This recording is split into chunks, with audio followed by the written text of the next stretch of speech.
Assalamualaikum warahmatullahi wabarakatuh. Perkenalkan, nama saya Fitri Yundianti.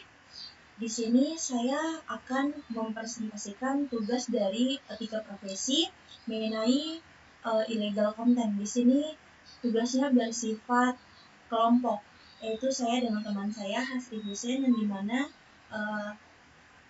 Hasri kurang enak badan atau kurang sehat.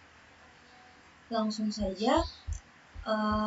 Dari illegal content itu sendiri,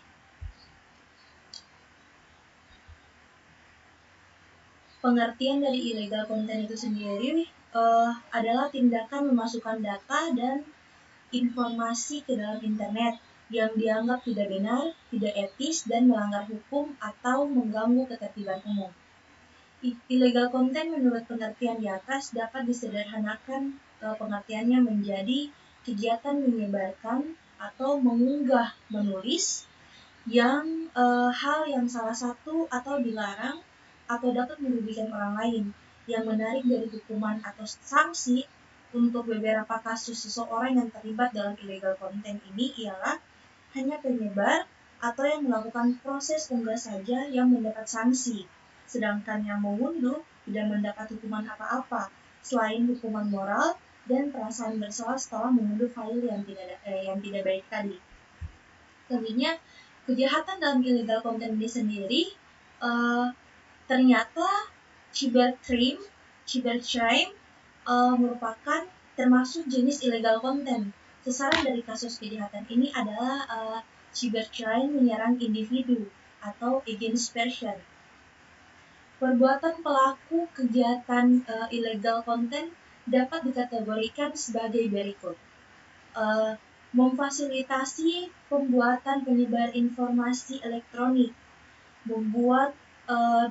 yang membuat dapat diakses informasi elektronik yang bermuatan illegal content berkaitan dengan pasal 34 Undang-Undang ITE.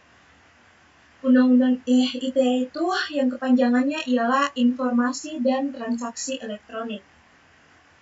Undang-Undang Informasi dan Transaksi Elektronik adalah peraturan undang-undang yang mengatur tentang teknologi informasi dan transaksi elektronik. Undang-Undang ITE pertama disahkan pada tahun 2008 sebagai Undang-Undang Nomor 11 Tahun 2008 dan kemudian direvisi melalui Undang-Undang Nomor 19 Tahun 2016. Contoh dari illegal content ini sendiri, yang pertama, pemuatan suatu berita bohong atau fitnah yang akan menghancurkan martabat atau harga diri pihak lain.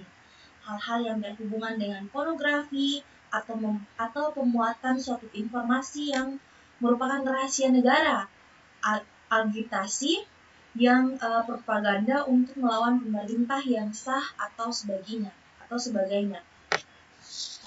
Kedua yaitu kasus kebohongan dari Ramaditya, seorang blogger motivator tunanetra, yang dimana dia mengaku bahwa semua klaim selama ini atas profesinya sebagai pencipta musik game online besar di Jepang itu hanyalah sebuah kebohongan publik. Jadi selama ini mulai dari tahun 2010 kemarin, dia tuh mengaku sebagai pencipta lagu musik game online tadi. Ini sudah kebohongan dari seorang Ramaditya ini merupakan pelanggaran dari kode etik. Dia tidak mendapat hukuman sanksi, tetapi dia mendapat sanksi moral berupa celaan dari para netizen. Selanjutnya yaitu kasus ketiga, yaitu kasus situs pornografi dari DPR, Dewan Pemerintahan Rakyat. Kasus pornografi ini yaitu yang dimana komputer di gedung DPR disusupi situs porno. Jadi situs pornonya itu ditayangkan di suatu layar besar dan tidak bisa dimatikan. Dan video porno itu berlangsung selama hampir 15 menit, yang dimana para wartawan pada saat itu semuanya langsung speechless dengan keadaan sekitar.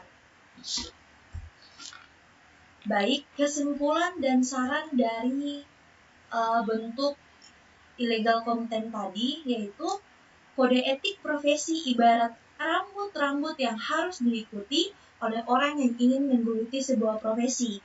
Misalnya sebagai blogger harus mengikuti kode etik yang telah ada di antaranya tidak menyebarkan berita bohong atau menyebarluaskan aib orang lain serta konten-konten yang bisa merugikan orang lain. Jadi apapun profesi yang digeluti tidak hanya sebagai orang yang berprofesi di bidang IT saja harus mengikuti kode etik yang ada, karena kalau tidak maka akan mendapatkan sanksi moral yang bisa merusak reputasi dan kepercayaan orang, bahkan mendapat hukuman pidana. Terima kasih. Baik, itulah tadi penjelasan dari saya mengenai illegal content dari Bapak yang menganut mata kuliah tersebut. Kami mohon maaf jika masih ada kekurangan. Kami akhiri. Wassalamualaikum warahmatullahi wabarakatuh.